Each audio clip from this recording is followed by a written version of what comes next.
どうも、ノーウェイです。集中力と習慣力のない自分を変えたくて、このチャンネルを始めました。このチャンネルは毎日10分間、興味を持ったことをチャット GPT で調べて学んだことを共有していきます。画面にはパソコンの手元しか映りませんが、遊んでいるわけではありません。それでは早速始めていきます。今日のテーマは、メタ認知です。それでは今から10分間測っていきます。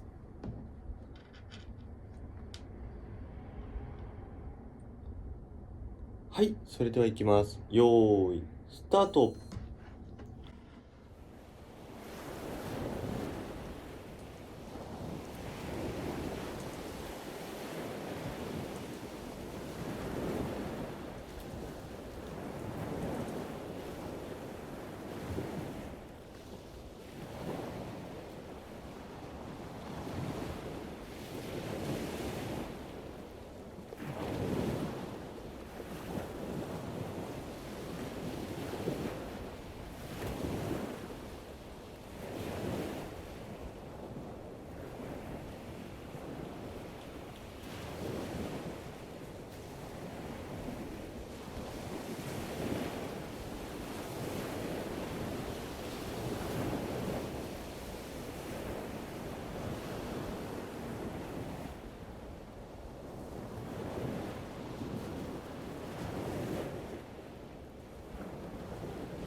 はい、10分間経ちました。そうしましたら、制限時間3分間で、今日調べられたところまで、説明していこうと思います。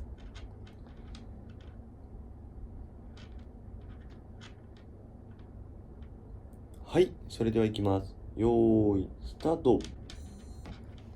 はい、改めまして、今日は、メタ認知という言葉について、調べてみました。はい。で、どういうものかって言いますと、自分の認知を、客観的に認知することらしいです。この自分の認知っていうのは何かっていうと、考えとか理解とか記憶とか判断というものが、ここでいう認知に入ってて、これらを客観的に認知することらしくて、ちょっとこれだけ見るとちょっと私の中ではいまいちよく分かってないところではあるんですけども、もう少しこれを簡単に GPT さんが説明してくれてて、客観的におそらくこれらを認知することっていうのは、自分が今どう考えているか、どう理解できているかっていうのを一段上から見る力っていうことらしいです。で、一応これは、一段上っていうのがどういうことなのかっていうのを現時点の私の理解している範囲で、説明したいんですけれども、一段上がる前の段階ですかね。人が普段、行っていることとしては、今言ったような形で、人は普段、考えるとか覚えるとか、判断するとか理解するっていう形で、認知っていうのを無意識に行っている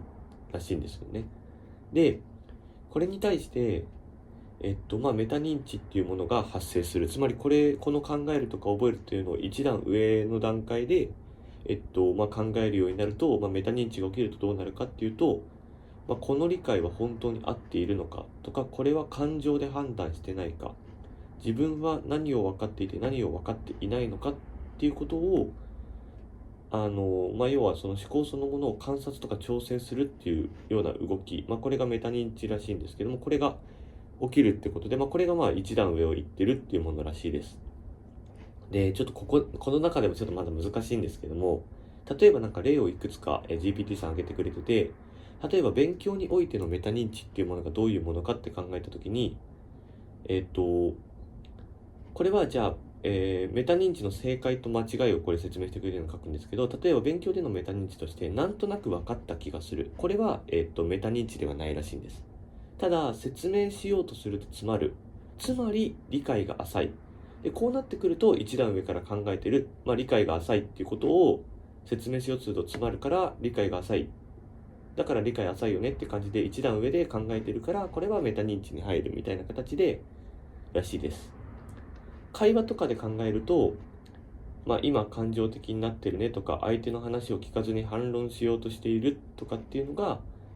自分の心の動きっていうのを一歩引いて見てるっていうことで、これも一段上から見てるっていうことになるみたいでなったりとか。あと失敗した時のメタ認知としては、自分はダメだっていうのはメタ認知には入らない。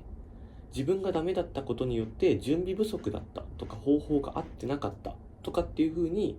さらに考えていること、これがメタ認知というものに入るらしいです。はい、すいません。ちょっと過ぎてしまったのが3分経ってしまいました。あんまりちょっと私の中でも理解がそこまでできてなくて、うまく今日説明できなかったかなって感じがするんですけども、今日はこれで終了とさせていただきたいと思います。はい、それでは本日もお疲れ様でした。まずはこの10分間しっかり取り組んだ自分をぜひ褒めてあげてください。そしてよかったら私のことも褒めてくれたら嬉しいです。私は褒められるとすぐ伸びるタイプです。次回も一緒に10分間学びましょう。それでは、バイバイ。